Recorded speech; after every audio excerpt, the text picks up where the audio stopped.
নমস্কার বন্ধুরা, বুঝিয়ে বলা কবিতাটিতে আপনাদের প্রতিক্রিয়া দেখে আমি অত্যন্ত কৃতজ্ঞ এবং অভিভূত। আজ সুকুমার সমগ্রের খাই খাই সংকলন থেকে একটি কবিতা আপনাদেরকে শোনাব। আমার মতে এই কবিতাটি বুঝিয়ে বলা কবিতারই পরিশিষ্ট একটি কবিতা।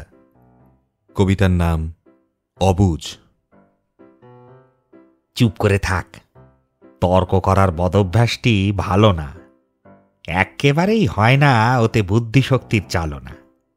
দেখ তো দেখি, আজও আমার মনের তেজটি নেভেনি।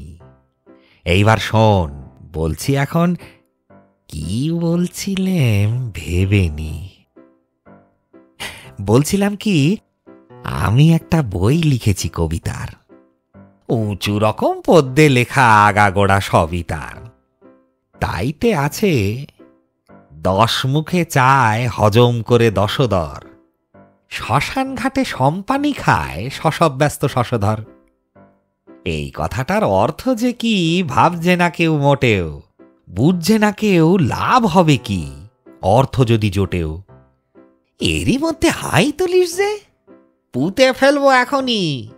ঘুঘু দেখেই নাচতে শুরু, ফাঁদ তো বাবা দেখনি।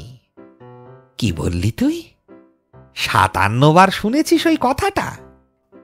এমন মিথ্যে কইতে পারিস, লক্ষ্মী ছাড়া বখাটা?